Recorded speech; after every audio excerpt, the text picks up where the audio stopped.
Hi, I'm Randy Wooden, and welcome to another in our Edge Library series.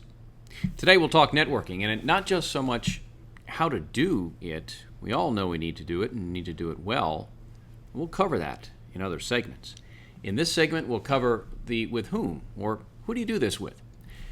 And to begin to put a list together is one thing, but you need to begin to, I think, categorize people in two broad groups. One is what I would call an A list, and the other is a B list. Let me back up just a little bit. No matter which list somebody may fall into, the reason they make at least one of those lists is that they will give you the time of day because they know who you are. So it won't be a case of, Randy, where do I know you, or how did we meet? These are all people who you know you've either done business with, you're friends with, that sort of thing. So let's begin now to look at the A list and B list. An A list would be comprised typically of people who are at a sufficient level in a company where they may be able to hire you. Doesn't mean they have openings. Doesn't even mean that they would ultimately be your boss. But they're high enough in a company where if there were an appropriate opening, they could, in effect, put in a word for you with a peer of theirs, and it would carry some weight. So think director, manager, VP, that sort of thing. That would be an A list. A B list could be comprised of virtually anyone else, typically people that you're, again, friends with, who maybe you've worked with, that sort of thing. But maybe at this point in their career, they are not at a level where they are peers with someone who could ultimately hire you. But don't discount these folks because they can help you get to your A list. And the A list is where you want to live, ideally. Problem is, a lot of us don't know A list people necessarily, and so we have to work toward that. So let's look now at who can go on a list. How do we begin to build those lists? And let's think about people where we share something in common. One of the best examples, people that you've worked with. Perhaps you work with them now, and they have decided to look to leave the company. As long as you're not in competition with them for the same sort of job, they may be of some help to you. What about people that you used to work with? Maybe that left the company where you are now. They've since gone on somewhere else, and maybe you've had some dialogue with them in the past, and they've said, hey, look, if you ever run into frustration, give me a call. Maybe we can help you out. So that's one angle. You might also consider in your own past jobs, people you used to work with. They may still be at their old job, and of course you've since left and are now looking. But think of all those relationships that you've developed over the years with coworkers of yours. Remember, everybody knows somebody. No matter where they are in life, everyone knows somebody else. So work is a great way. Also think about the salesmen that have called on your business where you've worked. Salespeople are great referral sources. They talk to people. They're not afraid to talk to people. And they like to be the go-to sort of person. So keep that in mind.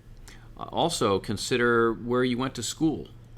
People, again, whether it's the school itself or a club or fraternity, sorority, any kind of society that you belong to, particularly with the advent of social media, you're much more easily able to connect with people that maybe you haven't stayed close with over the years. So I think you've got some leeway there with students. Other sources that you can think of could be everything from your child's activities.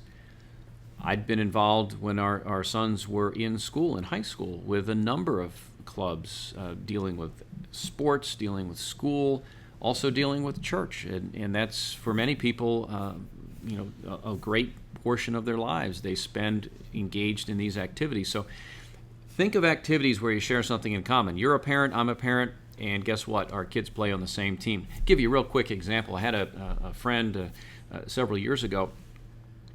She would watch her daughter play soccer, and sat next to a gentleman for weeks and weeks at a time, and they cheer on their kids and exchange a nicety and hi, how's it going, that kind of thing. And this lady was in sales, and her particular product, she was trying to get into a large bank in the area.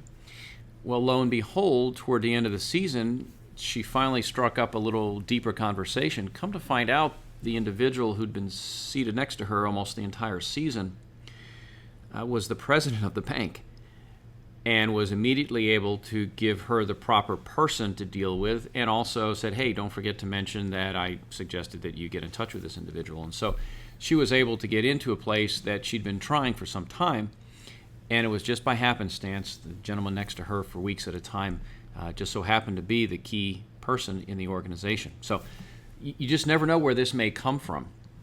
And I think if you don't fully begin to utilize your avenues, then I think you're hamstringing yourself a little bit. So those are some. Think of things that you share in common. Also, something else to keep in mind. What about people you write checks to? If you stop and think about it for a moment, let's use your dentist, an attorney, a doctor, that sort of thing. Those people may not be able to hire you, and so they would fall into your B list. But based on their income, they probably associate with other people of similar financial means. Logically, people who are in positions of authority in other companies. And so if you look at it from that standpoint, they also may be able to get you in front of some of the people you would need to speak with. So don't look at someone like me and say, well, I can't go to work for Randy because he is not in my industry, or his company's too small, or that sort of thing. Look at people for where they can possibly get you or take you. Notice I haven't really begun to put people in boxes in terms of their industry or the nature of their specific work. What I'm really concerned with right now as I begin to formulate this list is, will these people talk to me? And then secondly, I'm trying to prioritize in terms of their level of connectedness in the community. How likely are they to be able to potentially help me? Again, not that they have openings, but just that they're at a level where they interact with other people of similar means or similar levels in companies. Hopefully that gives you a little idea on the with whom.